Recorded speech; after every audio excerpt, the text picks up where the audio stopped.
el arte de la felicidad. Puede que alguna persona diga, ¿y por qué un sacerdote católico va a hablar del Dalai Lama, que es un líder espiritual, de otra expresión de espiritualidad? Pues la idea es que en un mundo transcontemporáneo como este, seamos capaces de abrir la mente y beber de la riqueza de muchos, y no solo sesgarnos a nuestra experiencia religiosa, sino ir más allá y abordar, más que la experiencia religiosa, la espiritualidad. José Arregui, un ex sacerdote fraile franciscano, define la espiritualidad como cualidad humana profunda. ¿Cómo dije? Cualidad humana profunda. Esa es la manera como José Arregui define la espiritualidad, que de paso aprovecho para ir contándoles dónde pueden encontrar contenidos importantes de riqueza espiritual. José Arregui es uno de ellos, un hombre muy interesante, español, fue muchos años fraile, sacerdote católico, y ahora se dedicó a la teología de una manera más holística y a la espiritualidad de una forma más abierta. Entonces, ¿qué dice José Arregui? Dice, define la espiritualidad como cualidad humana profunda. Y cuando decimos cualidad humana profunda, entonces ahí cabemos los 8.000 millones de habitantes que vivimos en este planeta. La UNESCO, por ejemplo, define la espiritualidad como la capacidad de relacionarnos desde el ser. La persona espiritual es aquella que no se relaciona desde su creencia, ni desde su saber, ni desde sus posesiones, ni desde su poder, sino desde el ser, desde la pureza del ser. Hablando de esto de la espiritualidad, por supuesto que abordamos este texto del arte de la felicidad. Pero antes de entrar en el libro, vamos a buscar en algunos personajes universales lo que para ellos significó y dejaron consignado como felicidad. Pensemos, por ejemplo, en Aristóteles. ¿Qué decía Aristóteles acerca de la felicidad? Identificaba la felicidad con el bien supremo del hombre, la relacionaba con la adquisición de la excelencia o de la virtud. Entre más, para Aristóteles, entre más virtuosos, más felices. Por eso, aprovechando esto, hoy que se trata de normalizar los consumos de muchas sustancias que generan adicción y que la sociedad se ha vuelto permisiva frente a eso, los gobiernos, el problema del consumo es que genera una adicción, produce un vicioso. Y si decimos, según Aristóteles, que la felicidad sucede desde la virtud, entonces lo contrario o lo antónimo sería que el vicio produce la desgracia y la desdicha. No podemos llegar a considerar que una persona viciosa logre ser feliz, pero sí podemos llegar a considerar que una persona virtuosa puede ser feliz. De esto sí que sabe hablar nuestro querido Aristóteles. Luego Platón dirá: la felicidad consiste en parecerse a Dios lo más que se pueda a través de la sabiduría. ¿Qué dirá Platón? Que entre más sabios, más felices. Aristóteles dice que entre más virtuosos, más felices. Por eso ustedes que están aquí, trabajen la virtud, que el que trabaja la virtud hace posible la felicidad. Y luego trabajemos la sabiduría como un don del cielo y pidámosla constantemente, y entre más sabios, más felices. Lo mismo, entre más necios, más tontos, más insensatos, más perdidos en esa búsqueda. Vamos a ver qué dice Sócrates. Sócrates dice que la felicidad también está emparentada con la virtud, la orientación del ser humano a la búsqueda del bien y la justicia. La persona buena está más cerca de ser feliz. La persona buena. La bondad propicia un ambiente adecuado para que seamos más felices.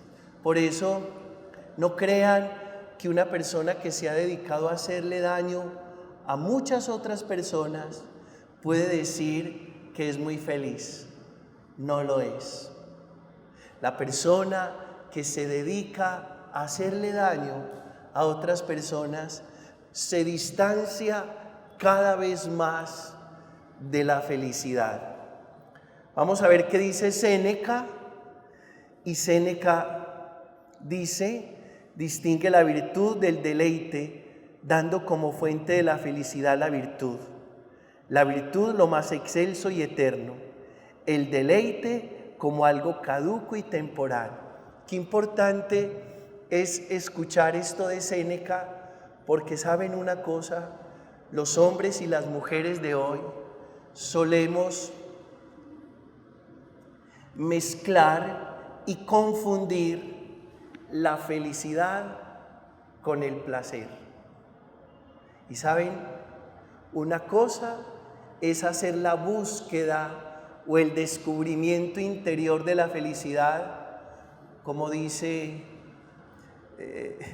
Antonio Pagola, que la felicidad es una búsqueda interior. Entonces, una cosa es hacer ese descubrimiento, esa búsqueda interior, y otra cosa es ir tras los placeres del mundo, que por supuesto son caducos y efímeros. La búsqueda del placer es afuera y el descubrimiento de la felicidad es dentro. Luego, Epicuro va a decir: la felicidad consiste en la capacidad de dominar el miedo. Entre más miedosos, con mayor capacidad para sabotear el proyecto felicidad que Dios tiene contigo y conmigo. Por eso tenemos que aprender a dialogar con nuestros miedos. Háblese con sus miedos, dialogue con ellos. No se trata de pelear con los miedos, se trata de dialogar con los miedos. ¿Y por qué no se trata de pelear con los miedos? Porque el miedo es una emoción y con las emociones no se pelea.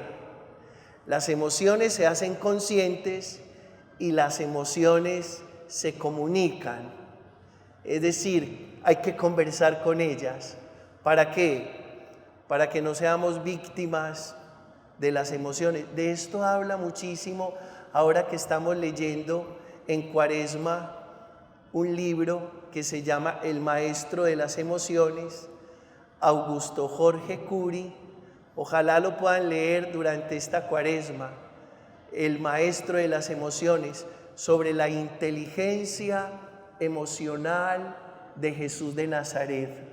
Es un estudio juicioso sobre la inteligencia emocional de Jesús de Nazaret, y no es solamente ese libro del Maestro de las Emociones, es el Maestro de Maestros, el Maestro inigualable, el Maestro de la vida, el Maestro del amor y el Maestro de las Emociones. Son 5 libros que trabaja Augusto Jorge Curi, la inteligencia emocional de Jesús de Nazaret. Nos enseña a ir más allá, inclusive del ámbito teológico, a explorar el ámbito psicológico de Jesús para descubrir la manera como él lidiaba con todo lo que le pasaba sin caer en la depresión, porque uno pudiera pensar, Jesús le tocó lidiar desde tan pequeño con tantas situaciones, y sin embargo es el maestro de la felicidad, es el maestro de maestros, es el maestro de la vida. Vamos a ver qué nos dice Gandhi. La felicidad se alcanza cuando lo que uno piensa, dice y hace está en armonía. La felicidad huye fácilmente del inconsistente, del ambiguo, del incoherente. Por eso somos más felices cuando somos coherentes. ¿Y qué es eso de ser coherente? Que nuestro pensar, nuestro decir y nuestro actuar buscan la misma dirección. La persona que piensa una cosa, dice otra y hace otra, está rota interiormente. Hay unas grietas en el alma que no le permiten una cosa que nosotros llamamos en la espiritualidad comunión, unificación. Y si no estamos unificados, nos distanciamos del paraíso y nos acercamos al infierno. Si ustedes me preguntan, Pedro, ¿qué es el infierno? Es fracción. ¿Y qué es el cielo? Unificación.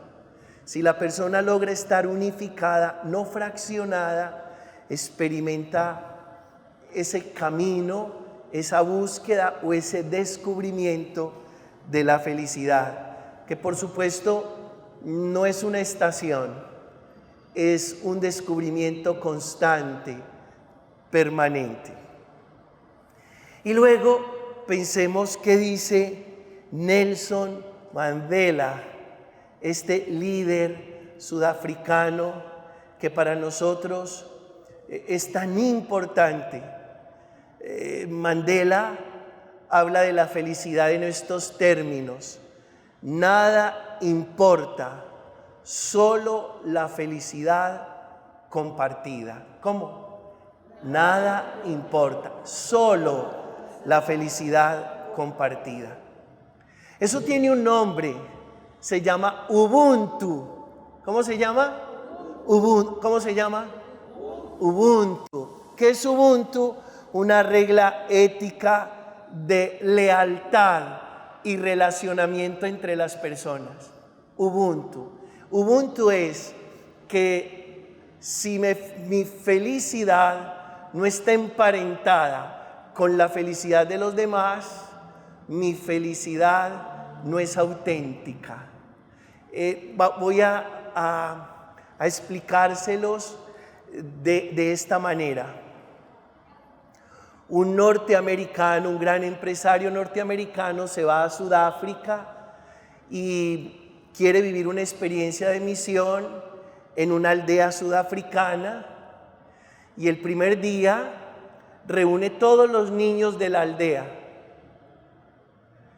y pone un regalo o coloca un regalo en la copa de un árbol y le dice a los niños: el primero que alcance ese regalo le pertenece. Y todos los niños, conociendo esta regla ética de lealtad y de relacionamiento interpersonal, se tomaron de la mano y salieron corriendo junticos de la mano hacia el árbol. Entonces este empresario norteamericano no entendía y creyó que los niños no habían captado adecuadamente la instrucción. Y les dijo: no, es que no es así.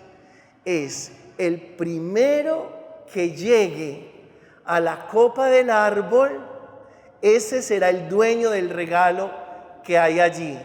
Y un niño le respondió: si el regalo no es para todos, entonces no vale la pena. Y eso es Ubuntu. Ubuntu es que si no hacemos una construcción de armonía, de equilibrio, de paz, de alegría, de felicidad juntos, no vale la pena. Si hay un entristecido en el mundo, la felicidad de la humanidad no es completa. Si hay un entristecido, imagínense esto, lo que significa la comunión y la fraternidad en la especie humana. Si hay un entristecido, un infeliz, un desdichado, un desventurado en el mundo, la felicidad no es completa para la humanidad. Y ahora, bueno, voy a hablar de nuestro jefe aquí en la tierra, el Papa Francisco.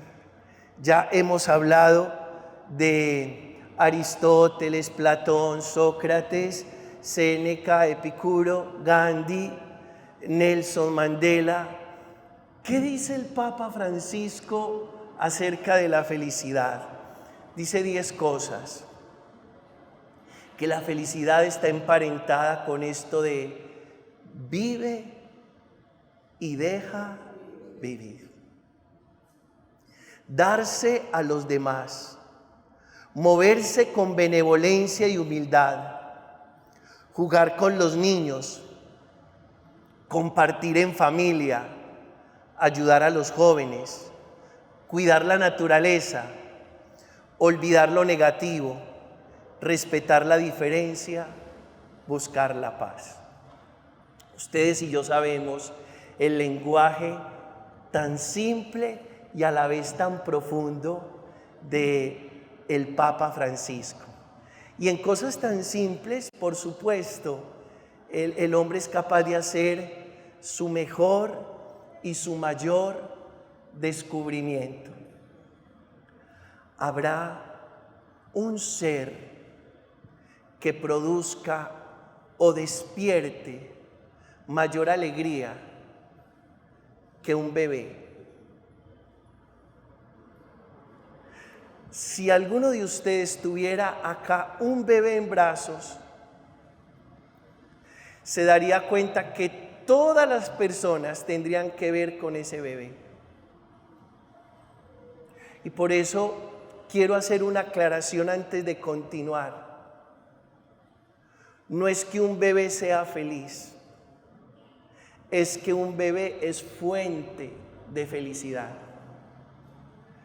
Y nosotros debemos tener esa conciencia, porque el que desenfrenadamente está buscando ser feliz, de pronto pasa por encima de todo el mundo, anhelando la consecución de eso que está buscando. Les digo la verdad, no es ser feliz, es ser fuente de felicidad. Y cuando uno es fuente de felicidad, bueno, ahora sí, es feliz. Pero el gran trabajo humano es que nos convirtamos en fuente de felicidad. Para decir una cosa, soy feliz haciendo feliz a otros. Y esa es la verdadera felicidad. No es que yo soy feliz y de manera egoísta busco mi bienestar, mi satisfacción personal, mi comodidad. No, no es por ahí. Somos felices haciendo felices a otros. Porque aquí lo importante no es que yo sea feliz, sino en que me convierta en fuente de felicidad. Y cada uno hará ese ejercicio de pensarlo, de revisarlo y de examinarlo. Yo soy fuente de felicidad. Tú eres fuente de felicidad. Como el bebé, que todo el que se acerca a ese bebé se regocija viendo ese bebé, oliendo ese bebé, tal vez tocando cuidadosamente ese bebé. Y lo interesante es que el bebé es fuente de felicidad. Y tengan la amabilidad y me miran todos. Ese bebé no sabe nada, no tiene nada y no puede nada. Y sin embargo, sin saber nada, sin tener nada y sin poder nada, es un inspirador de alegría y de felicidad. Para que hagamos esta comprensión, no somos más felices por lo que sabemos, no somos más felices por lo que tenemos, no somos más felices por lo que podemos, pero sí somos más felices por lo que somos. Es el ser, es el ser. Porque ustedes creen que el hombre de hoy es tan desventurado porque ha creído que su felicidad radica en lo que sabe, en lo que puede, en lo que tiene. Y entre más busca hacia afuera, más se pierde. Porque la búsqueda no es afuera, la búsqueda o el descubrimiento es en el interior. Entremos al libro. Sin más preámbulos, y digamos que el primer capítulo habla de la felicidad como propósito de la vida, propósito de vida, pero no es un propósito de orden natural, sino que es un propósito de orden sobrenatural. Es decir, no es el propósito de Juanito, de Camila, de Alejandro, de Sandra, de Diana. No, es un propósito divino.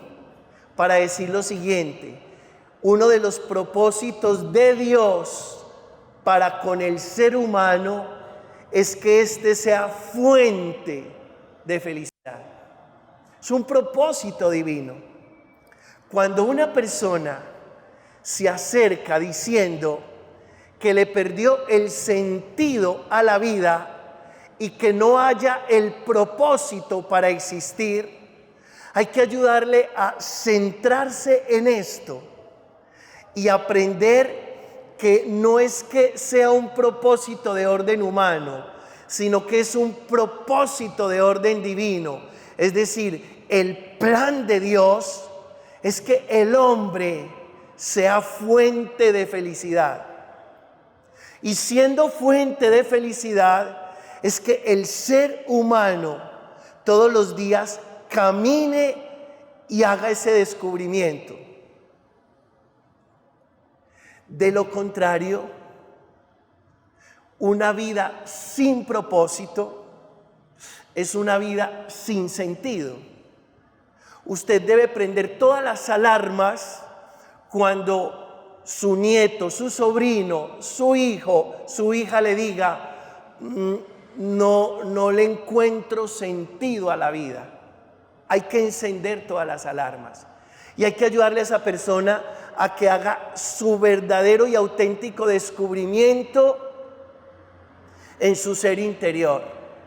Y tengan la certeza que más allá de la crisis que el mundo vive, la humanidad vive, por la falta de salud mental, hay un tema todavía más delicado, y es que el ser humano le ha perdido el sentido a la vida, porque se ha dedicado a buscar afuera, y no es de afuera hacia adentro, es de adentro hacia afuera. Entonces, claro, propósito de Dios. Hay un libro que se llama Una vida con propósito. Y ese libro, que de paso aprovecho para contarles que lo leímos en la Cuaresma pasada, ese libro va revelando cuáles son los propósitos de Dios para el humano. Entonces, debe quedar claro en el corazón de todos los que estamos aquí que el proyecto felicidad, ser fuente de felicidad, debe constituirse para todos nosotros en un propósito de vida. Segundo, del mismo capítulo, tenemos derecho. Diga después de mí, tengo derecho a ser feliz. Tengo ese derecho. Y tengo que salir a hacer respetar ese derecho. Por eso, aprender el amor propio, para que aprendiendo el amor propio y la autoestima, no nos alejemos de ese derecho que tenemos. Porque les voy a decir la verdad, es un derecho que usted reclama y reclama a sí mismo. No es un derecho que usted sale a reclamarle a otro. Este derecho es muy especial porque es un derecho que usted se reclama a sí mismo. ¿Y saben por qué? Porque el único responsable de ese descubrimiento es ¿quién?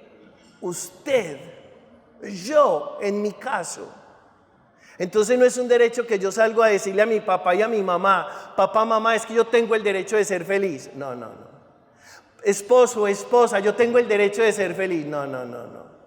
Jefe, es que yo tengo el derecho de ser feliz. No es un derecho que se reclama afuera, es un derecho que se reclama ¿dónde? Dentro. El reclamo te lo tienes que hacer tú mismo, porque tú eres el responsable de tu felicidad.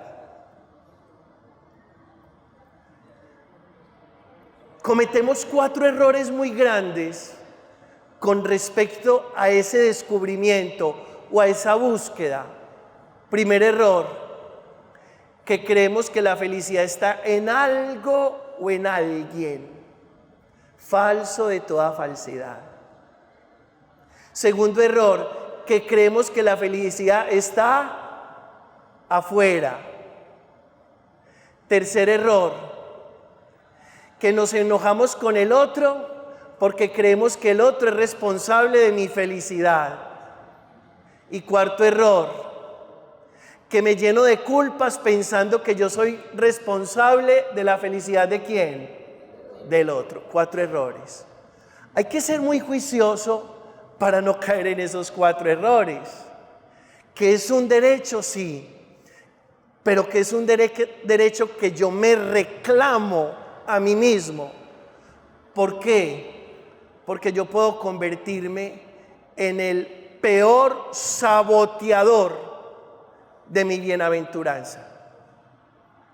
Yo puedo ser el gran saboteador de mi bienaventuranza.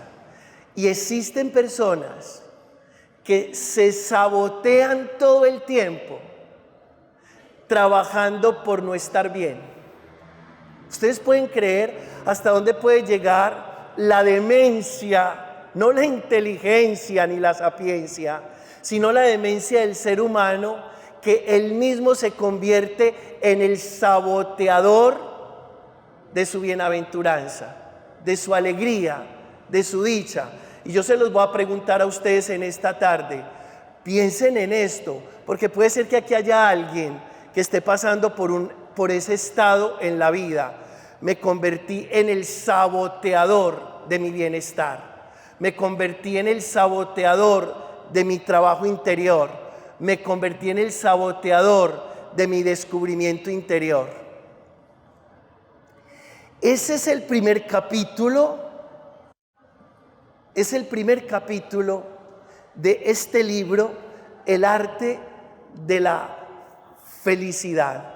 Y sacamos una primera conclusión. Por favor, es necesario que aprendamos, según el libro, a cuidar nuestra salud, ¿qué?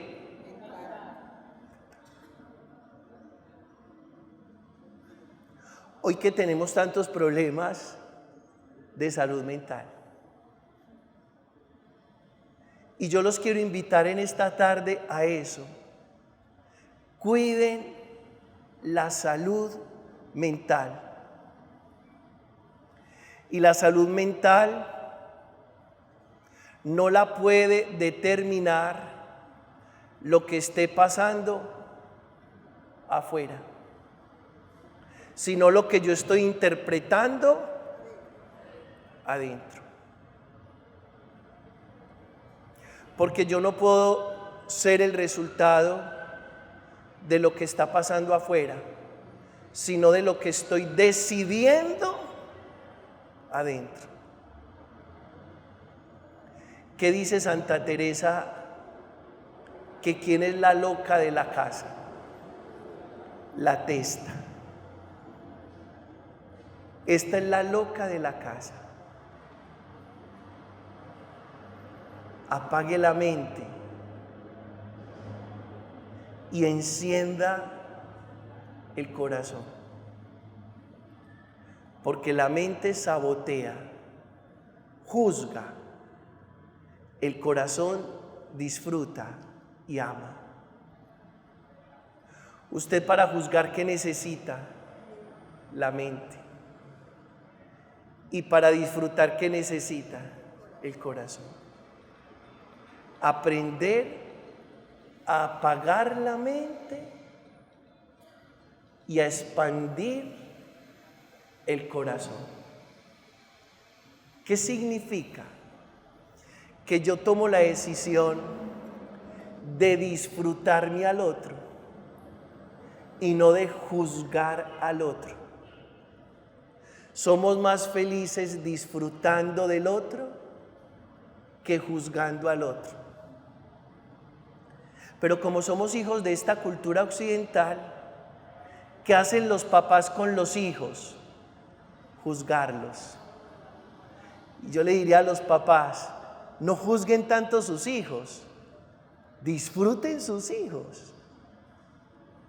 ¿Y qué hace el esposo con la esposa? Juzgarla. Y yo le diría al esposo, vea, no juzgue tanto a su esposa, disfrútesela. ¿Y qué hace el jefe con su equipo de trabajo? Juzgarlo. ¿Y por qué no se disfruta su equipo de trabajo? Por eso el estado mental es determinante. Yo apago el juicio y enciendo el disfrute. Disfrutamos más, juzgamos menos. Si yo saco a uno de ustedes a bailar acá adelante y esa persona comienza a bailar, le ponemos música, se deja llevar por la canción o por el ritmo, y desde el momento que comience a pensar, ¿cómo estaré bailando? Si lo estaré haciendo bien, ¿quién me estará mirando? El que me está mirando, donde sea un maestro de baile, se tiró en la bailada. Pero si usted sale a bailar sin prejuicios, sin pretensiones, sin prevenciones, disfruta. Pero ya cuando se previene, cuando pretende, ya no disfruta. Estado mental.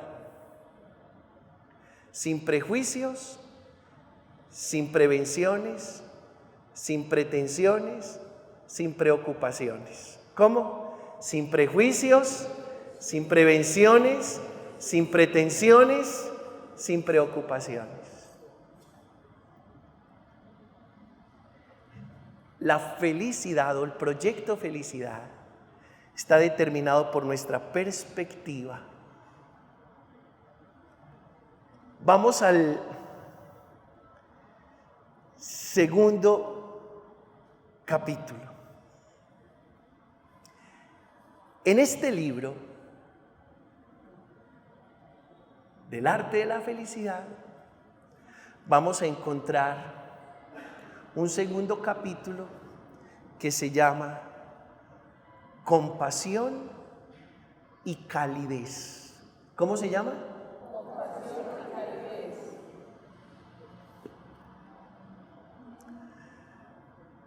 ¿Qué es la soledad? Es un estado subjetivo del ser que puede ser el resultado de la manera como estoy mirando. Si miras desde el ángulo positivo, intentando buscar los aspectos positivos de todas las personas, nunca te sentirás solo. ¿Cuándo comenzamos a sentirnos solos? Cuando le vemos a las personas solo lo negativo. Usted queda solo, se queda sin aliados, se queda sin cómplices, se queda sin coequiperos. Todo aquel, y este es el segundo capítulo de Compasión y Calidez, que se dedica a mirarle lo negativo a los demás, termina quedándose solo. Pero aquel que decide quedarse con lo bueno del otro, siempre se va a sentir ¿qué? Acompañado. Así esté ¿qué? Solo. De este segundo capítulo, un aprendizaje que tiene que ver con la felicidad humana. Quédese con las 2 o 3 cosas buenas que tiene cada persona. Porque está claro que cada persona tiene unos elementos muy buenos. Con eso nos quedamos. ¿Ustedes no han pensado por qué Dios no logra desenamorarse del ser humano? Por eso. Dios no logra desenamorarse del ser humano porque Dios se queda con lo bueno de cada persona. Y por eso nos ama con amor eterno.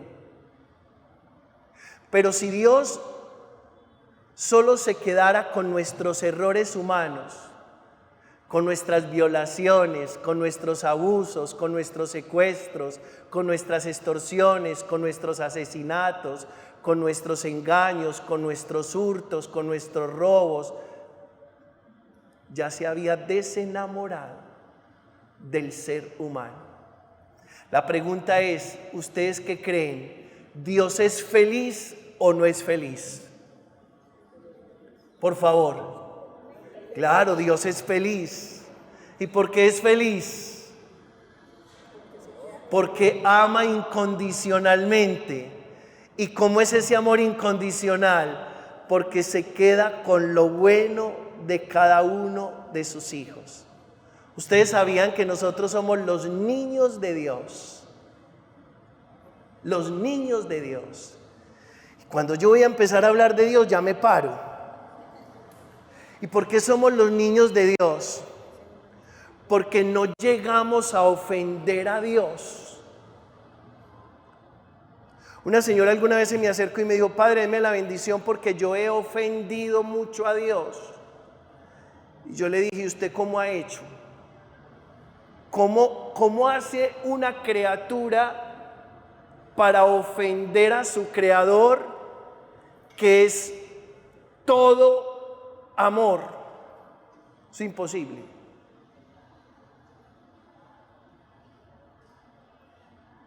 Es imposible. Me decía: muy raro, Padre, que usted diga eso, pero nosotros si ofendemos a Dios. Yo le dije: pero dígame cómo se hace eso, a ver si yo lo intento y lo logro. Y ella seguía sin comprender y le dije: le voy a poner un ejemplo. Una mamá que está estrenando hijo y está en la luna de miel con su bebé, le cambia el pañal al niño y una vez lo limpió, lo lavó, le puso el talquito, le está poniendo el pañal limpiecito. ¿Qué hubo? Y el niño, plin, hace la gracia. La pregunta: ¿esa mamá se ofende? No. El niño no alcanza a ofender a esa mamá porque esa mamá está de luna de miel con su hijo. ¿Y saben quién está de luna de miel con los seres humanos? Dios. Y dígame, ¿quién no es feliz en condiciones normales en su luna de miel, donde todo es amor? Y por eso, escuchen, el amor y la felicidad van ¿de qué? Imposible ser feliz si uno no ha decidido incondicionalmente amar. Imposible. Y cuando hablamos de compasión y calidez, claro, somos más felices cuando somos compasivos. Y somos más felices cuando somos cálidos. La calidez, es decir, esa empatía y esa sabrosura para hablarte y para relacionarme contigo, me hace muy feliz. Ese que parece un limón a la hora de relacionarse con los demás, está enredado y está saboteando su felicidad. A ese que no le parece nada bueno lo de los demás, que todo lo de los demás es censurable y dañino, ¿está enredado afuera o está enredado adentro? Está enredado adentro. Entonces, claro, somos más felices a la manera de Dios cuando somos compasivos y cuando somos cálidos. Esa señora del barrio que juzga y habla mal de todo el mundo, eso es lo que la representa. ¿Y qué la representa? Su amargura interior. Eso la representa. Y entonces el problema no es que esté hablando de todo el barrio. El problema es que qué pesar que esa señora no va a descubrir, por más que rece en su parroquia, no va a descubrir el proyecto felicidad y el propósito felicidad que Dios tiene con ella. No lo va a descubrir. Entre más amorosos, más felices. ¿Cómo? Entre más compasivos, más felices. Entre más cálidos, más felices. Fíjense que yo a ustedes no les estoy diciendo que tienen que comprar algo muy costoso para ser felices. Simplemente les estoy diciendo que hagan la exploración interior de calidez, amor y compasión, y que eso arroja un resultado extraordinario. Ese es el segundo capítulo de este libro, El arte de la felicidad. Voy a abordar el tercer capítulo de este libro, El arte de la felicidad, que se llama transformando el sufrimiento. ¿Cómo dije? Claro. Todos los seres humanos estamos enfrentados al sufrimiento. Todos los seres humanos. Por más brillantes que seamos desde lo emocional, sabemos que el dolor es inevitable, que el sufrimiento es optativo, pero por más brillante que uno sea, está enfrentado al sufrimiento. El cuento es cómo voy a abordar desde lo emocional mi sufrimiento. Y ahí está el problema. Una manera de abordarlo, que hay personas que les gusta sufrir,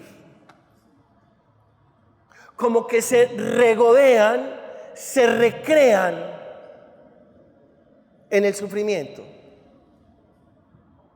Y por eso alimentan apegos y aumentan el tamaño de las cosas y de las situaciones desagradables. Que solemos decir, esa persona hace una tormenta, ¿en qué? Es una manera de abordar el sufrimiento.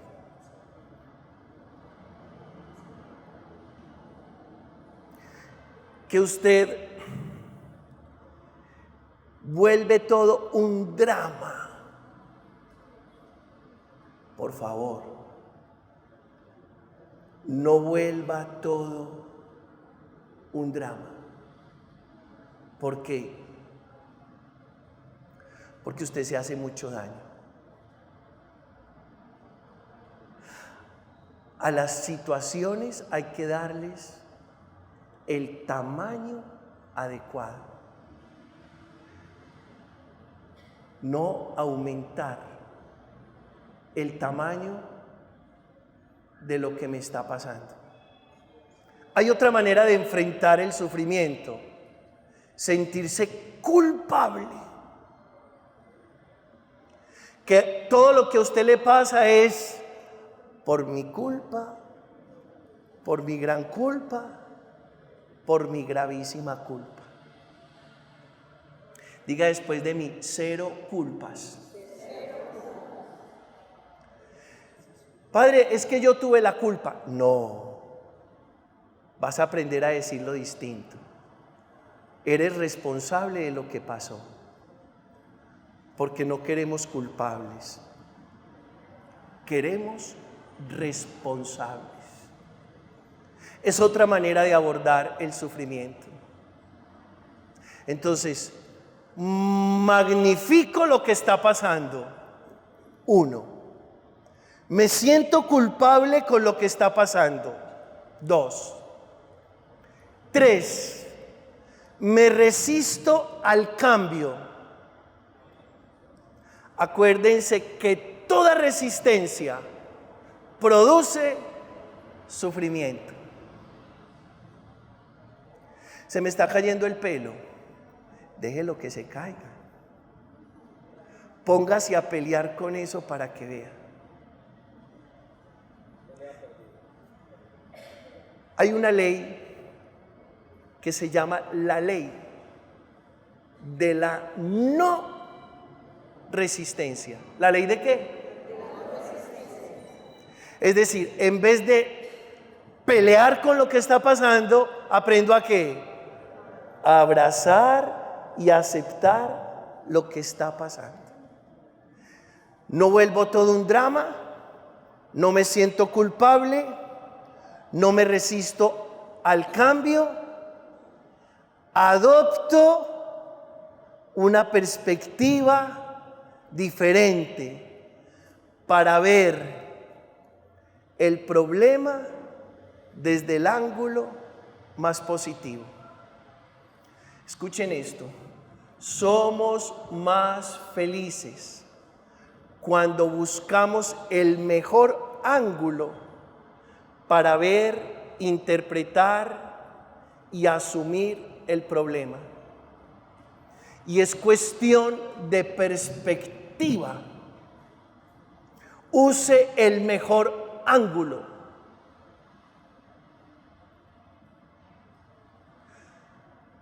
Padre, me robaron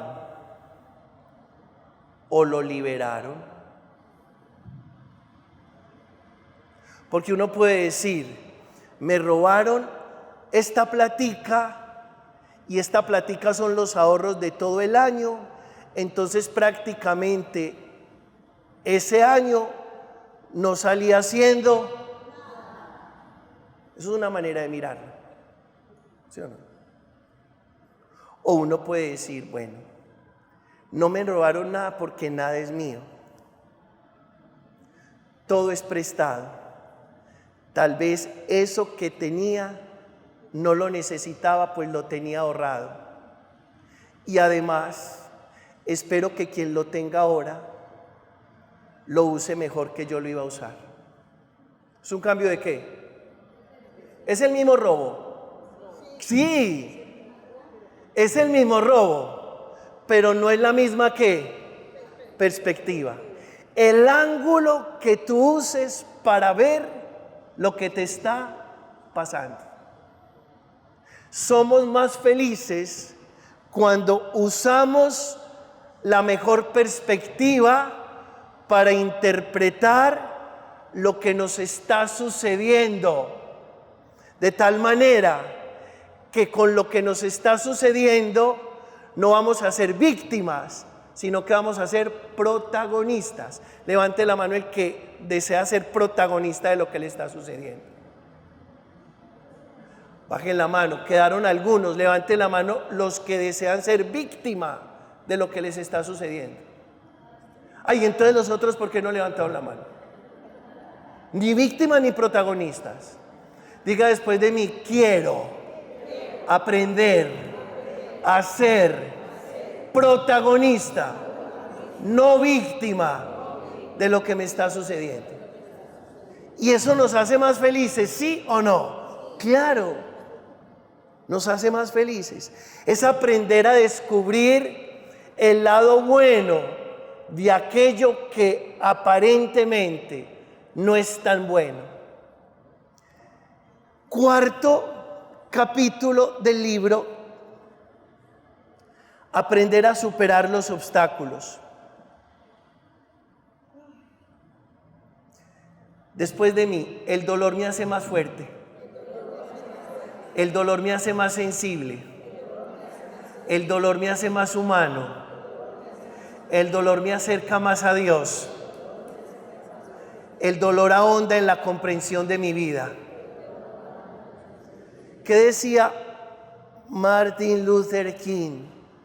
Aquello que no me destruye me hace más que somos más felices con esa lectura que uno echarse a morir por lo que le está sucediendo. Entonces, ¿cómo superar los obstáculos que voy encontrando en el camino? Y supero obstáculos cuando entiendo que todo es un aprendizaje, cuando estoy convencido de ello, cuando asumo la vida con determinación, cuando actúo manos a la obra, cuando me esfuerzo. Con un obstáculo o me devuelvo o lo salto y soy mejor. La vida nos hace mejores, no por los logros que obtenemos, sino por los obstáculos que superamos. ¿A quién no le gustan los logros? A todos, pero somos mejores humanos superando obstáculos que festejando logros. Somos mejores humanos. El quinto capítulo, ya voy a terminar. Los valores espirituales. Levante la mano la persona que tiene un credo o una religión determinada. En serio. Ustedes son más felices que los que no tienen religión. ¿Sabían eso? Y ojo, si sabemos asumir nuestra experiencia religiosa, convirtiéndola en una experiencia espiritual. Pero escuchen esto: si la religión que profesas no te hace más feliz, ponle un gran interrogante a tu profesión de fe. ¿Por qué digo esto? Porque la experiencia relacional con Dios, esa religación, esa relación, me tiene que hacer más feliz. Y entonces yo veo un mundo de creyentes,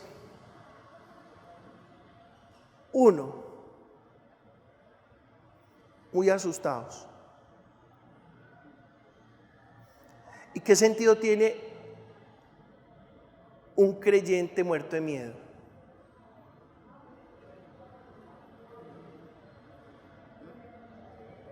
No tiene sentido, porque el miedo me aleja de la felicidad. Y muy raro que en una casa los que van al culto o a la celebración litúrgica son más pesimistas y negativos que los que no van a nada. Y uno dice, ve, este no visita un templo ni un lugar de culto, y uno no lo ve tan positivo y tan optimista. Y esta, que no sale del lugar de culto, vive llena de nervios y muerta de ¿qué? Ojo. Porque si tu experiencia de Dios no te hace más feliz, entonces, que a mí me pregunten, Pedro Justo, ¿usted por qué es tan contento? Pues por Dios, porque vivo en medio de un mundo que está completamente entristecido y deprimido. Que tu experiencia de Dios te lleve a confiar más y a temer menos. 1. 2. Que tu experiencia de Dios te lleve a quejarte menos y a agradecer ¿qué? Más. Porque yo no soy más feliz quejándome, pero sí soy más feliz agradeciendo. Y entonces, digamos que el fenómeno religioso, la vida espiritual, un fenómeno religioso bien pensado, maduro, claro, sereno, bien puesto, me tiene que hacer más agradecido y menos quejambroso. Y llevo 2. 3. Mi experiencia de Dios me tiene que llevar a pensar que mis errores son aprendizajes y no acumulación ¿de qué? ¿De qué? De culpas. ¿Qué estoy haciendo con mis errores? Aprendiendo. Y no acumulando ¿qué? Culpas. Y soy más feliz interpretándome como aprendiz que como culpable.